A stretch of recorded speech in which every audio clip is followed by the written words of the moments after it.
stomach flu or morning sickness? That's where I found myself this week.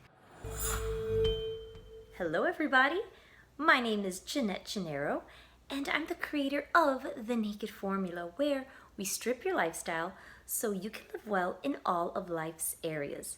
I am a personal trainer and a mother of 2, soon to be 3 children, and in this video, I'm going to recap my 7th week of pregnancy. I was feeling absolutely horrible, and that was something I had never experienced before. I do remember feeling very, very nauseated in my previous 2 pregnancies, but how can I say this? I never lost my cookies before due to morning sickness. So this week, when I was experiencing horrible GI issues, I wasn't sure what to attribute it to. My initial thought was some kind of a stomach virus, just given how I was feeling. But it was a little bit different than other symptoms I've had before with a stomach virus. Usually when I'm hit with the stomach flu, I have to have some kind of an intervention to get me to stop, losing my cookies. And I have been hospitalized twice before because I just cannot stop my body from doing that. So I have to go to the hospital. They give me an IV so I can actually, no, I've been hospitalized 3 times because of that. But this time, my body wasn't out of control like it was before, and no one else in my family was showing any sort of symptoms. So I really didn't think that it could be some kind of a virus or, some kind of a stomach bug that was causing this.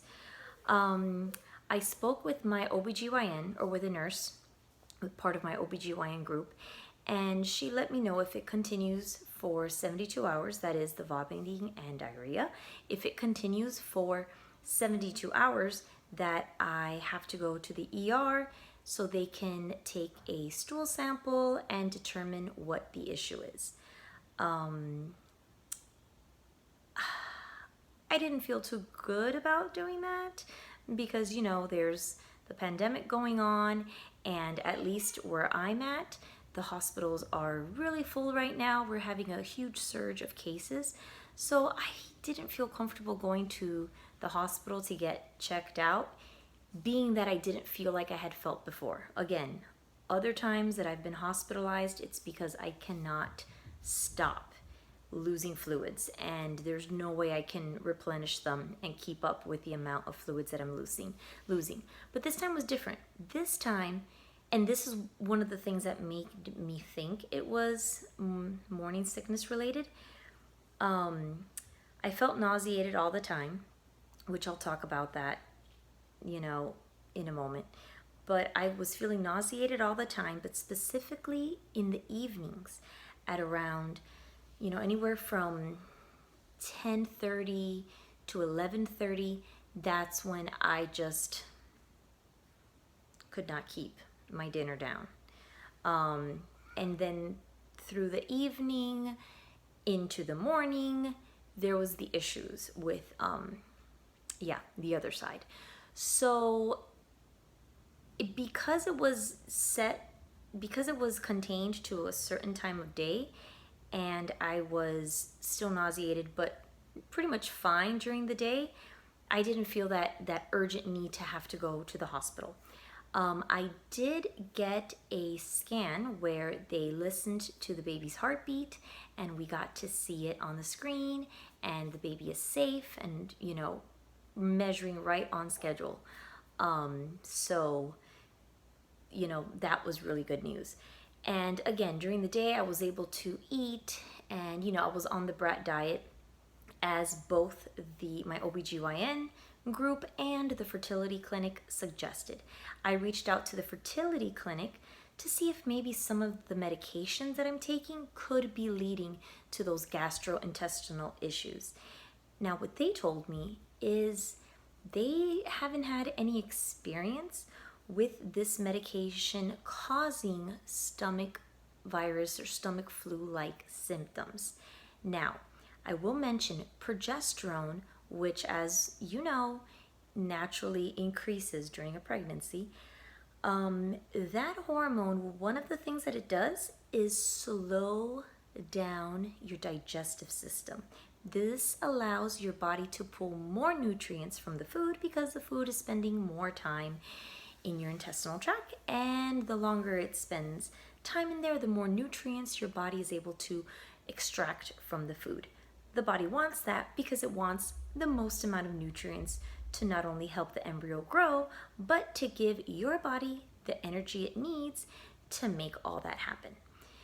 So not only are my progesterone levels naturally increasing because I'm pregnant, but because we had a fertility aid to get pregnant, I'm currently on a progesterone pill as well as taking progesterone intramuscular injections every night.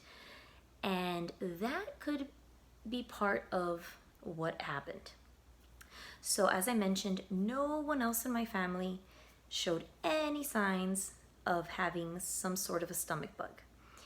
And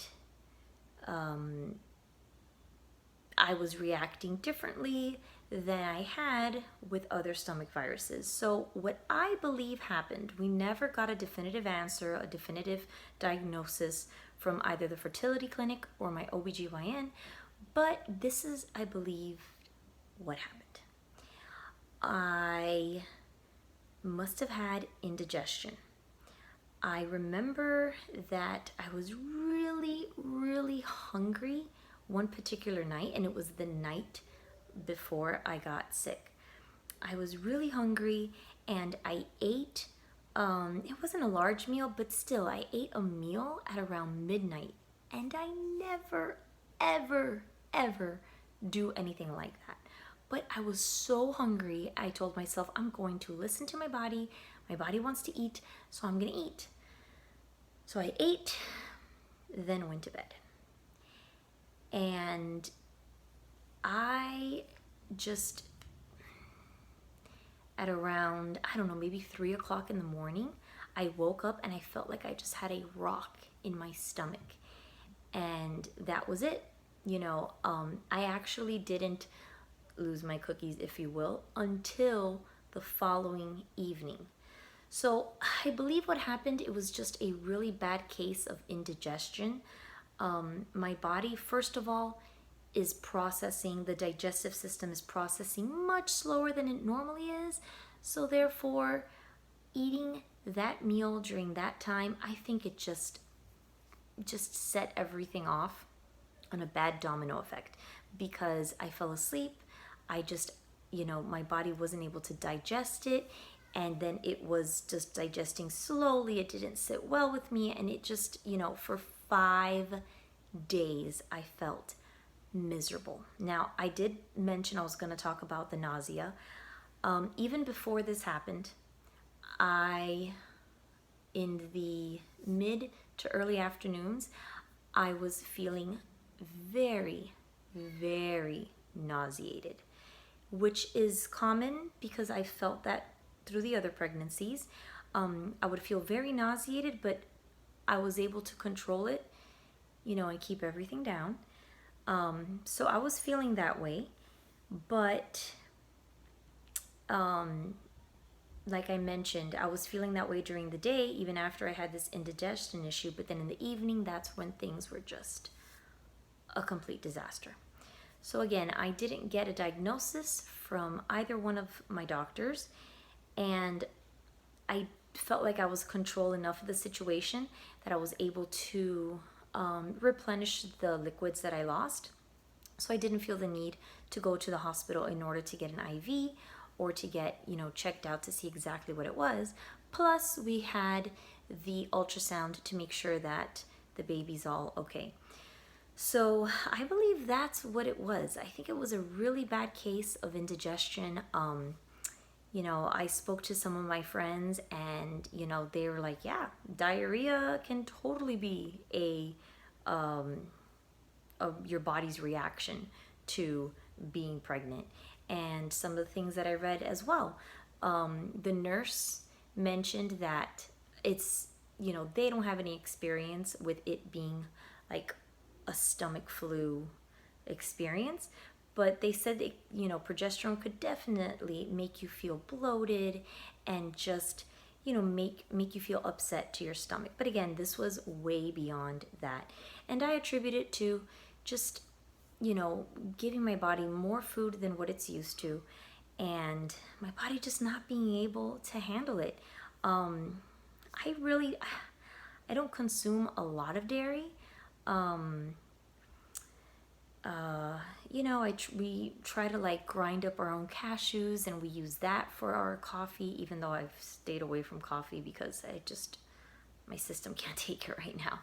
But so yeah, we usually stay away from, or I usually stay away from dairy, but I know that the days leading up to this, yeah, I can like pinpoint times where I was having cheese for this meal, and my husband had made homemade ice cream. So I can definitely pinpoint that I had more dairy than I'm used to, plus, a larger amount of food, and then eating that meal at midnight. I think that just completely caused indigestion with my slow digestive system at the time, and it just caused a bomb. And like I mentioned, for 5 days, I was on the brat diet and feeling absolutely miserable, on top of just being nauseated all day because of the regular morning sickness.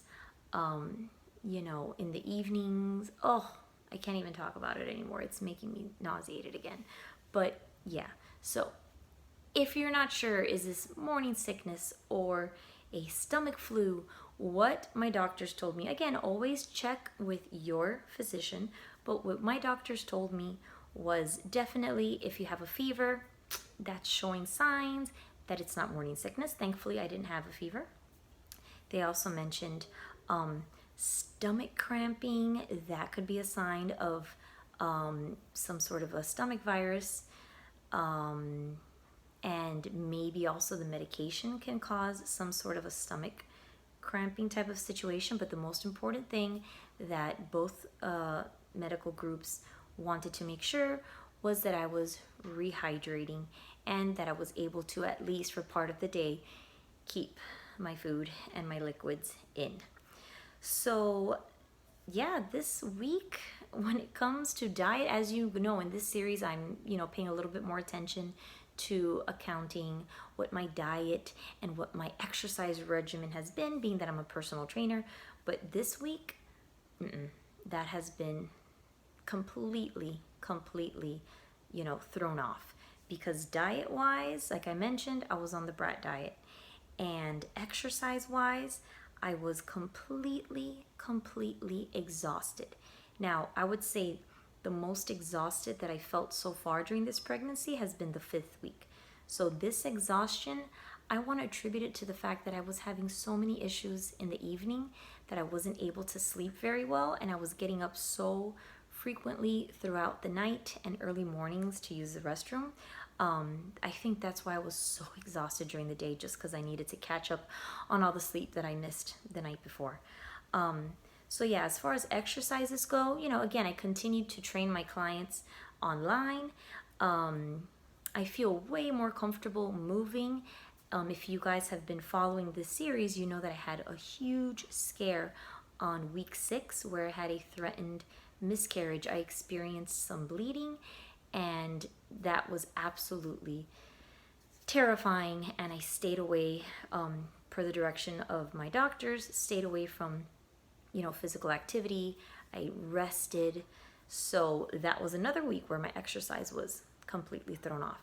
But I'm going to be honest with you, with my previous pregnancies and physical activity, I found that once I hit 12 weeks, that's when I could get back into a routine of exercising, because those first 12 weeks, You know, in the beginning, me personally, I'm so scared and I'm so nervous. I want to make sure everything's okay.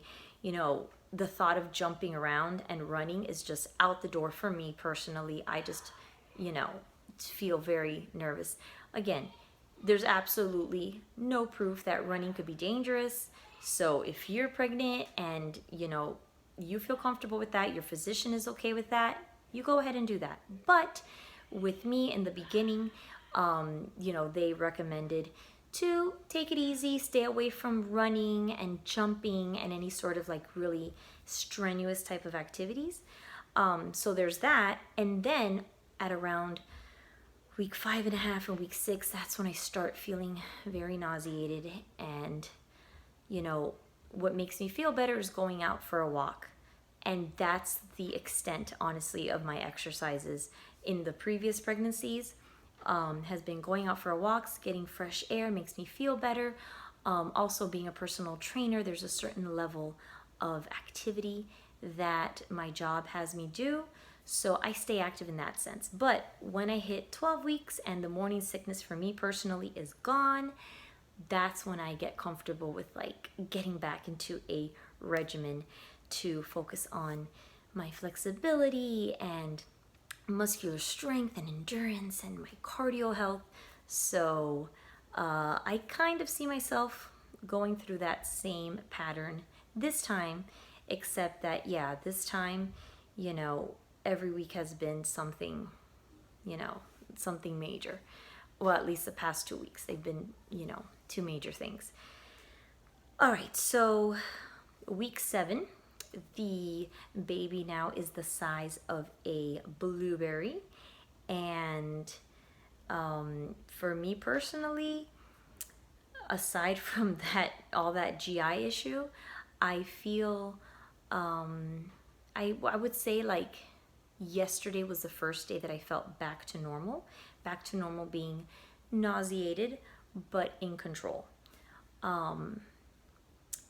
And I don't feel as tired as I was feeling before being while I was sick, and as well as for the previous weeks. And emotionally, I'm feeling pretty good. I am definitely not as nervous as I was. You know, when I saw those 2 pink lines, it's just such a sense of excitement, but just kind of like my heart's in my throat, hoping that it sticks and that everything goes well. Then, you know, week 5, the same thing, like, okay, is everything still progressing perfect? Then week 6 came along and I had that experience where I was bleeding, and that just, you know, really, really made me feel uneasy. I started week 7, kind of definitely not feeling as uneasy as I did in the previous weeks, but when I had those issues, I thought, oh great, there's no way that this could be good. You know, obviously my mind goes to the extreme and I'm like, oh no, I ate something and it's causing this and it's gonna hurt the baby. So, you know, thankfully the scan showed everything was fine, and nor my OBGYN nor the fertility clinic seemed worried about you know, that causing a miscarriage. What they did want to make sure is that I was able to stay hydrated. But they really weren't nervous about a stomach virus in and of itself leading to anything dangerous happening to the baby. And as far as exercise goes, yeah, with the way I felt, going out for walks was completely out of the question. So my physical activity this week has been just like it was last week and the week before, all about training my clients online and keeping up with my 3-year-old and my 1-year-old. So let me know in the comments below what your experience for your 7th week of pregnancy has been like, and congratulations. I'm so excited for you, and I'm so excited to be able to share this experience with all of you. So yeah, stick around for next week, and if you want to take a look at any of the previous weeks, you can take a look at these videos right here. Thank you again so much for watching. You guys are awesome, and I'll see you next time. Bye.